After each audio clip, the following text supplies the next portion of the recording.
Welcome to the podcast version of the Sunday AI Educator newsletter. To sign up, go to the aieducator.io. Now, I know I sound like Dan Fitzpatrick, but I am actually an AI trained on Dan's voice. I was made by 11 Labs. This edition of the podcast is entitled 4 AI Steps for Schools to Avoid This Huge Fail. Before we jump in, I want to share something with you. Over the last 2 years, I've been working with schools, colleges, universities, and businesses around the world. Using my background and training in innovation and strategy, I have worked with these organizations to develop AI strategy that is helping them be leaders in AI in education. Creating a strategy for education in the age of AI is unlike any other strategy the education system has had to create before. We are essentially planning for the unknown.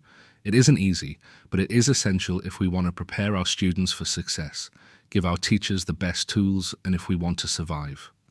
In my new book, Infinite Education, the 4-step strategy for leading change, in an age of artificial intelligence, I will take you through the reasons why we must adapt and then show you how to do it. I am so proud of this work and I can't wait to share it with you on the 6th of January 2025. You can join the waitlist right now at infiniteeducation.ai. If you join the waitlist, you will receive a bonus chapter on launch day. The parents of a high school senior have filed a lawsuit against Hingham High School in Massachusetts. The conflict arose after their son faced disciplinary actions for using artificial intelligence to assist with a history project. This case has ignited a heated debate about the role of AI in education. The student openly admitted to using AI to help research and outline his project, but maintains he did not use it to write the actual paper. The school determined that his actions violated their academic integrity policies. This resulted in detention, a reduced grade, and temporary exclusion from the National Honor Society. This case is not an isolated incident. Across the world, I hear of students facing serious consequences for alleged AI use. The legal dispute. The heart of this legal battle lies in the interpretation of the school's policies on AI usage at the time of the incident. The parents contend that the student handbook did not explicitly prohibit the use of AI for schoolwork when he completed his project in December. They argue that the school subsequently added an AI policy during the 2024-25 academic year, retroactively applying it to justify their disciplinary actions. The school insists that the student's actions constituted plagiarism because he used AI-generated content without proper citation. By doing this, they claim he gained an unfair advantage over classmates who did not use AI. According to the school, there were existing policies regarding academic honesty. The problem is that AI was not specifically mentioned.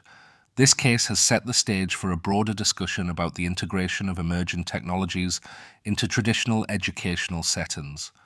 Schools are struggling to create clear guidelines that balance technological innovation with maintaining academic integrity. Prepare and evolve. As the legal battle continues, our schools must be prepared to face up to the reality of AI.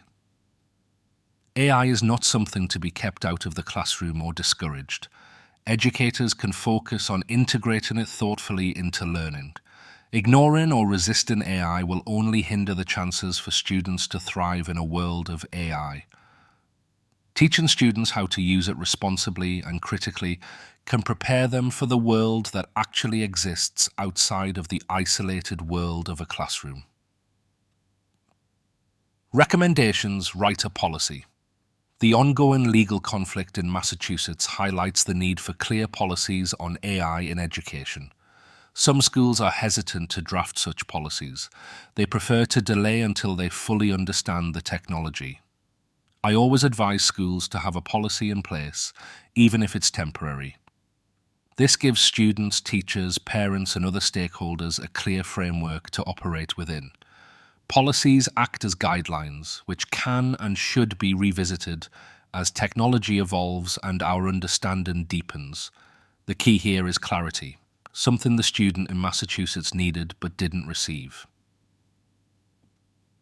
Open dialogue, creating a policy and strategy for AI in education, is even more effective when it's a collaborative effort involving parents, students, and other stakeholders. For any school to assume they have all the answers is short-sighted. Open dialogue fosters a deeper understanding that addresses the needs and concerns of everyone involved.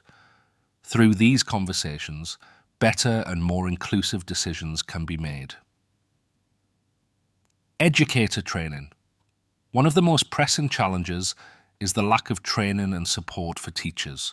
Over 70% of educators report having received no professional development on using AI in the classroom. This statistic is worrying. Teachers need to be equipped to both mitigate the risks and harness the benefits of AI in education. They should be encouraged to integrate AI tools into their classrooms and to teach students how to use these technologies responsibly and effectively in their work. Adapt assessment. Why is learning still primarily assessed through writing? We are beyond this being a robust measure of learning. Schools should consider alternative ways to assess student understanding. Perhaps students can express their learning by applying knowledge to real-world problems or through presentations that build communication skills. Now is the time for imaginative, forward-thinking approaches to measuring student success. Here's a solution. Why don't schools just use AI detection tools? Many educators have turned to online tools that claim to detect AI writing. The use of AI detection tools in education is becoming increasingly widespread. According to a survey of over 450 instructors published in March by the Center for Democracy and Technology, nearly 2/3 of teachers report regularly using an AI checker. The problem is that these tools have flaws. They can produce both false negatives and false positives, which can have serious consequences. I have spoken with parents whose child was falsely accused of using AI. The impact was devastating for them. These detectors are also biased against non-native English speakers. Students who edit AI-generated responses can often bypass these detectors. There are even tools designed to rewrite AI-produced content to pass detection. This creates a system where non-native English speaker or students who lack the ability to edit their writing effectively are disproportionately disciplined. These circumstances can lead to an unequal and unjust outcome for many students. As technology continues to advance, educational institutions must evolve. This case serves as a reminder that the rules of learning are changing, and so too must the policies that govern them.